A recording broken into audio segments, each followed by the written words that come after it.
Halo, selamat malam pemirsa. Ganjar Pranowo dan Mahfud MD baru saja dideklarasikan sebagai pasangan Capres-Cawapres untuk berkontestasi di Pilpres 2024. Pada acara deklarasi ini tidak ada satupun petinggi PDIP yang menyinggung nama Presiden Joko Widodo. Hal ini seolah menegaskan pasangan ini terbentuk tanpa campur tangan dari Joko Widodo. Ada pula yang memandang peristiwa ini sebagai bentuk pecah kongsi antara Megawati dan Jokowi. Itulah yang akan kita bahas dalam editorial pada malam hari ini, kemandirian kontestasi tanpa Jokowi, no drama. Bersama saya, Afiani Malik.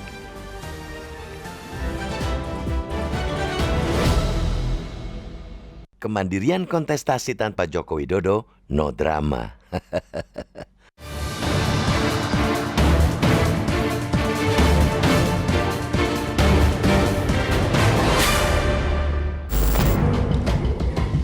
Ketua Umum DPP PDIP Megawati Soekarno Putri dan pimpinan parpol lainnya telah mendeklarasikan Menko Polhukam Mahfud MD sebagai bakal calon wakil presiden. Mahfud didapuk untuk mendampingi bakal calon presiden Ganjar Pranowo yang telah dideklarasikan pada 21 April. Saat deklarasi Ganjar dilakukan oleh PDIP yang dihadiri sejumlah fungsionaris partai, termasuk Presiden Joko Widodo. Di hari deklarasi Ganjar, Jokowi sebenarnya sedang berada di Solo. Kepala negara harus terbang untuk menghadiri deklarasi yang digelar di Istana Batu Tulis Bogor. Setelah itu, Joko Widodo dan Ganjar masih memperlihatkan keakuran dengan satu mobil saat meninggalkan Istana Batu Tulis dan menggunakan pesawat kepresidenan menuju Solo. Adapun saat deklarasi Mahfud MD, dihadiri petinggi partai politik lain dan tim pemenangan nasional atau TPN Ganjar. Tidak ada kehadiran Presiden Joko Widodo. Mantan wali kota Solo yang berulang kali ditegaskan oleh Megawati sebagai petugas partai itu memang sedang menjalani tugas kenegaraan ke Tiongkok dan Arab Saudi. Jokowi seakan sudah tidak dinantikan. Megawati maupun Ganjar tidak menyinggung sepatah kata pun nama Joko Widodo. Hanya Mahfud yang sempat mengapresiasi Presiden Joko Widodo karena telah memberi kesempatan untuk berkhidmat kepada pemerintah. Ada yang memandang peristiwa itu sebagai kian jelasnya pecah kongsi antara Megawati dan Joko Widodo. Analisa yang dibantah oleh Ketua DPP PDIP yang juga putri Megawati, Puan Maharani. Joko Widodo memang seorang presiden yang juga kepala negara. Dia juga memiliki adik ipar, putra, dan menantu yang menempati jabatan publik. Tetapi Joko Widodo bukanlah ketua umum partai politik, sedangkan pengajuan calon presiden dan wakil presiden adalah hak monopoli parpol. Parpol memiliki kebebasan dalam menentukan sosok pemimpin bangsa ke depan. Apalagi Joko Widodo juga berulang kali berusaha meyakinkan publik kalau tidak cawe-cawe di pemilihan presiden. Akan tetapi, langgam Mahfud MD masih harus terkait dengan Presiden Joko Widodo. Itu bila Mahfud MD memilih untuk bertahan di Kabinet Indonesia Maju. Sebab MK telah membatalkan ketentuan yang mengharuskan pejabat negara mengundurkan diri bila menjadi capres atau cawapres di Undang-Undang Nomor 7 Tahun 2017 tentang pemilu. Walhasil, menteri cukup mendapatkan persetujuan dan izin cuti dari presiden. Dengan putusan tersebut, Mahfud harus memilih antara mengundurkan diri dari kabinet dan meminta persetujuan dari Joko Widodo. Pilihan yang mudah tentunya bagi seorang Mahfud. Karena apapun sikap Presiden Joko Widodo, Mahfud telah memegang kepastian akan dicalonkan oleh PDIP dan koleganya. Adapun koalisi Indonesia Maju yang akan mencalonkan Menteri Pertahanan Prabowo Subianto masih menampilkan drama tanpa kepastian. Termasuk soal sosok calon wapres. Koalisi parpol yang mengklaim sebagai penerus sejati Joko Widodo seakan masih galau.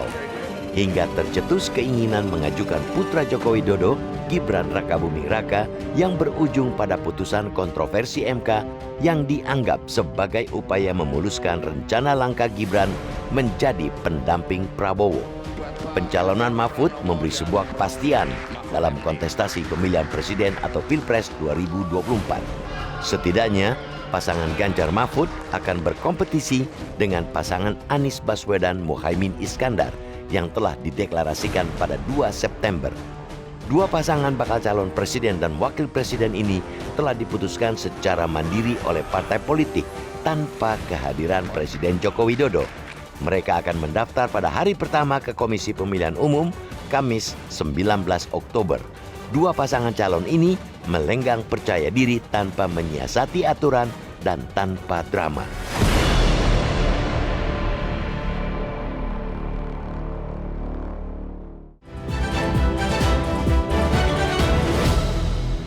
Dan pemirsa, itulah yang akan kami sajikan dalam editorial pada malam hari ini, kemandirian kontestasi tanpa Jokowi, no drama. Dan sudah bersama dengan saya Ketua Dewan Redaksi Media Group, Bang Elman Saragih. Bang Elman, selamat malam. Malam, Mbak Pi. Saya mau mengutip kalimat terakhir dalam paket editorial kita tadi. Bang Elman disampaikan dua pasangan calon ini besok akan melenggang percaya diri tanpa menyiasati aturan dan tanpa drama. Apakah itu bisa kita anggap sebuah konklusi atau hampir konklusi dari drama politik berjilid-jilid yang terjadi selama ini, Bang Elman? Ya, kita harus menyimpulkan keputusan Amin ya. Amin yaitu Pak Anies Muhaimin, bukan juga Ganjar Mahfud? Pak Mahfud, itu memang tanpa drama. Dan nggak perlu mendengarkan bisik-bisik dari samping, dari atas. Jadi lurus saja, merdeka mereka.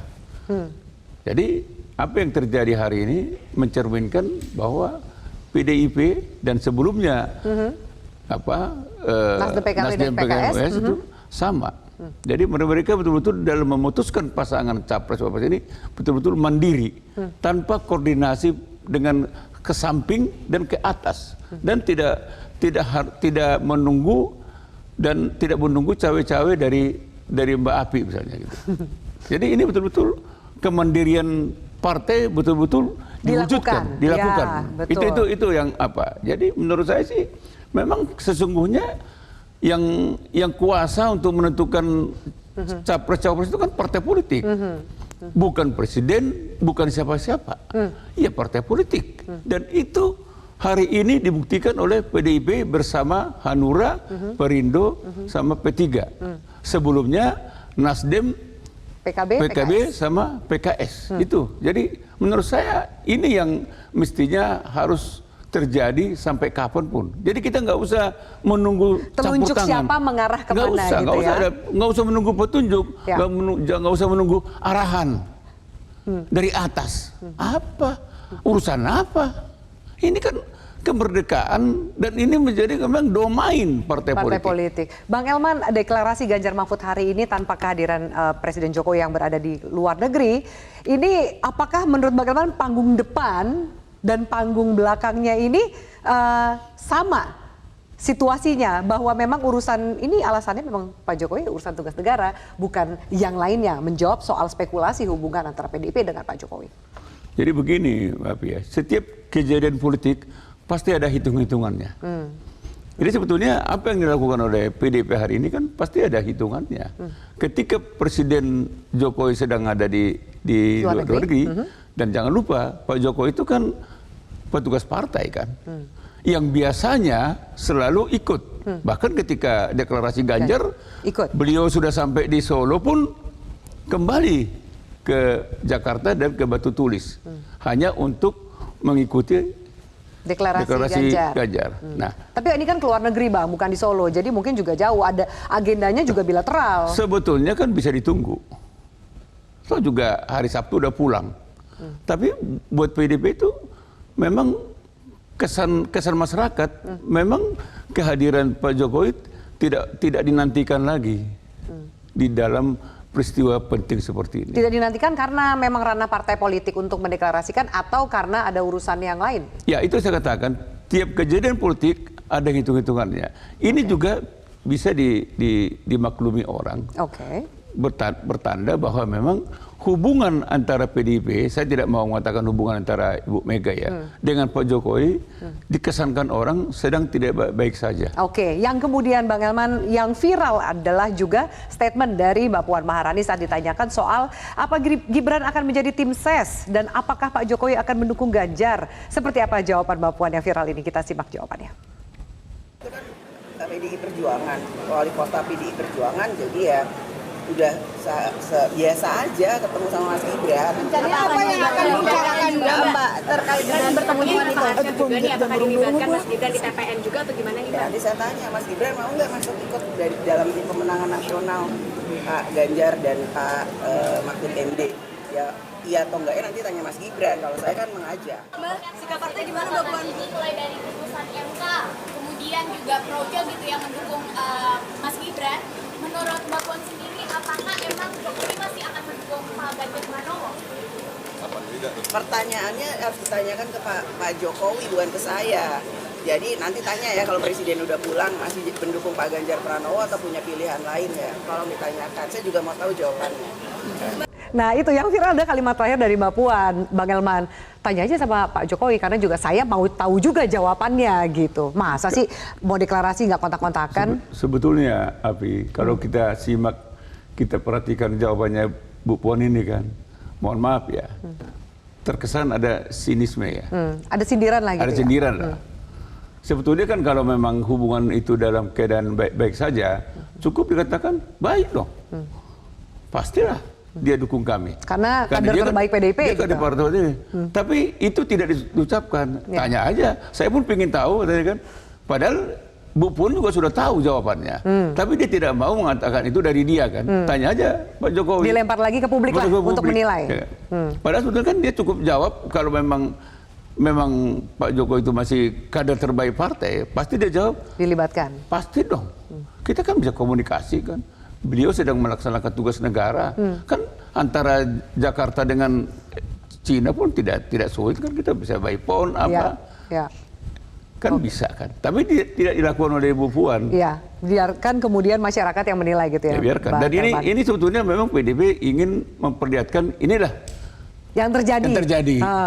Ya mengertilah sendiri. Terjemahkan aja gitu kan. Baik, bagaimana kita harus jeda. Nanti kita akan lanjutkan bagaimana dengan Prabowo Subianto yang sampai saat ini belum mengumumkan siapa yang akan menjadi bacawa presnya. Sesulit itukah memilih di antara banyak partai dalam koalisinya? Kita bahas sesaat lagi. Tetaplah bersama kami.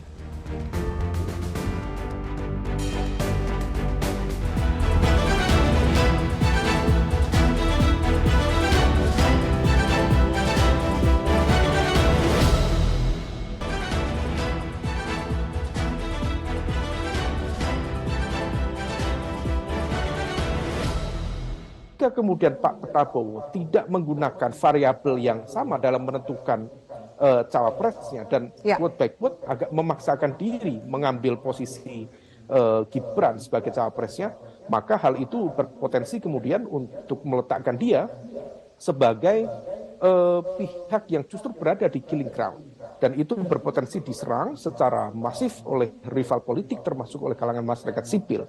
Oleh karena itu tampaknya ada upaya dari lingkaran Pak Prabowo untuk mendengarkan aspirasi publik dan tentu akan dikonsultasikan dengan Pak Jokowi sendiri. Karena bagaimanapun juga jika kemudian memaksakan Prabowo Gibran, risikonya cukup besar. Bahkan per hari ini dengan deklarasi Ganjar Mahfud justru semakin mempertegas bahwa PDIP sendiri per hari ini seolah tidak mempertimbangkan variabel Jokowi, ada Jokowi atau tidak ada Jokowi, PDIP tetap kukuh dengan kepercayaannya. Ya baik, tanggapan Bang Elman seperti apa? Meskipun kita tahu ada dua pasang yang sudah siap mendaftar besok. Semua lagi menunggu siapa yang akan mendampingi Pak Prabowo gitu kan, yang menjadi bacawa presnya. Pak Prabowo mengatakan, ya ojo ke susu, nggak usah gusu-gusu, toh pendaftaran juga masih sampai tanggal 25. Menurut Bang Elman, apa yang dicari dan ditunggu? Ya, di sini sebetulnya kelihatan Pak Prabowo dengan koalisinya tidak mandiri di dalam menentukan siapa cawapresnya kan. Jadi ada nunggu arahan nih sepertinya kan. Atau di dalam koalisinya juga masih alot, masih deadlock diskusinya Bang Elman. Iya, pasti alot. Mungkin mereka ada yang mereka sepakati. Katakanlah kalau Gibran mereka sepakat. Tapi kalau di luar Gibran, kenapa nggak saya? Nanti dulu dong. Kan gitu kan. Ini jadi soal. Tetapi kalau kita lihat setelah putusan MK, faktor Gibran ini kan sepertinya kan melemahkan koalisi ini kan. Ini kan itu kita bisa bisa dari baca resistensi atau tanggapan dari masyarakat lah pasca putusan MK itu. Itu yang terjadi. Jadi memang di sini Pak Prabowo harus menghitung ulang. Apakah masih tetap skenario pertama atau memang harus berubah. Beradaptasi dengan situasi terkini. Walaupun tidak mudah. Walaupun tidak mudah karena mungkin jangan-jangan mereka sangat berharap tumpahan dari citra bagus dari Pak Jokowi yang 80% rakyat puas. Mereka tadinya berharap yang 80% ini tumpah untuk mereka kan. Tapi setelah pasca MK ini, terutama setelah 2 hakim MK, salah satunya Saldi Isra, membuka sebetulnya apa yang terjadi dalam persidangan MK itu, sehingga buyar semua itu. Masyarakat pun tahu, oh ini toh. Jadi sehingga masyarakat seperti yang selama yang dikatakan oleh Mahkamah Konstitusi menjadi katakan Mahkamah Keluarga, ini itu kesan masyarakat. Jadi ini yang menurut saya koalisi ini harus menghitung ulang. Kalau mau. Akankah koalisi ini kemudian tanda kutip mandiri kontestasinya, pemilihan siapa yang akan maju tanpa arahan dari Jokowi akhirnya? Atau tetap akan ada menunggu arahan? Kalau saya lihat dari pembentukan koalisi ini, pasti menunggu arahan. Berarti anggaplah bisa mendaftar setelah tanggal 21? Ya mungkin deklarasinya setelah paling tanggal 21? Senin, paling cepat. Karena Pak Jokowi kan baru pulang Sabtu. Sehingga memang deklarasi hari Senin, orang sudah, ya sudahlah karena mereka sudah deklarasi terakhir juga tidak lagi kejutan. Momentumnya akan berbeda. Dan tidak ada kejutan. Beda dengan deklarasi yang PDIP hari ini, ada kejutan. Tapi semua orang juga sudah tahu itu Mahfud. Ya, walaupun dia tahu Mahfud, tapi mereka artinya drama peristiwa hari ini membuktikan ternyata partai ini tetap mandiri kok, dan tidak perlu menunggu arahan dari manapun, dan tidak menunggu cawe-cawe dari manapun. Jadi ini yang sebetulnya sebelumnya kan Nasdem, PKB sama PKS sudah memperlihatkan itu. Jadi sekarang ada 2 pasangan yang sama-sama memperlihatkan merdeka dan mandiri. Baik Bang Elman. Maaf harus saya potong, kita harus jeda dulu. Nanti kita lihat dan bacakan seperti apa tanggapan dari warganet. Tetaplah bersama kami.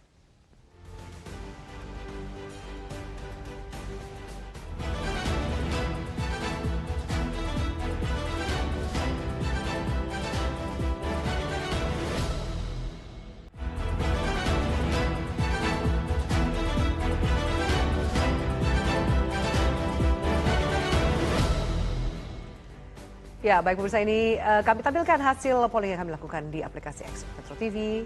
Tidak hadirnya Jokowi di deklarasi Ganjar Mahfud bentuk pecah kongsi dengan Megawati. Ternyata Bang Elman ada 57% yang mengatakan iya ini pecah kongsi. Tapi cukup banyak juga yang mengatakan tidak, presiden itu memang tengah melakukan tugas negara ke luar negeri sehingga mungkin lebih positif gitu.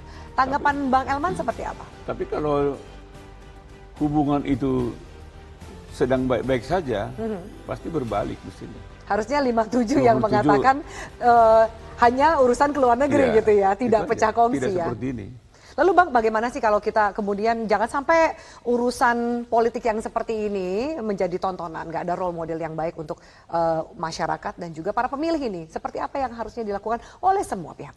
Masih ada waktu buat Pak Presiden Jokowi untuk mengatasi ini.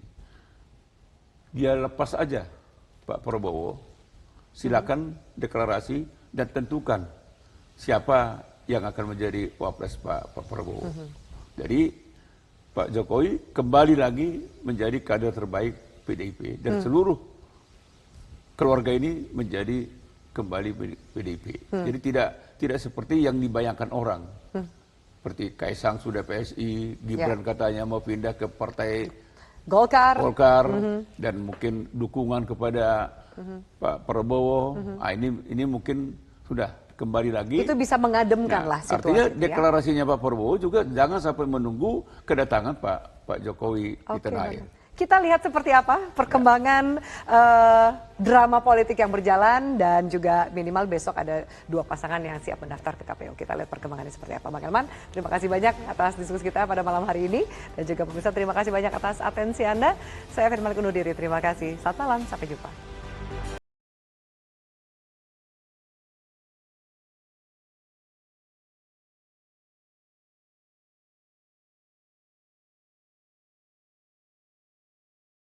Jelajahi cara baru mendapatkan informasi. Download Metro TV Extend sekarang.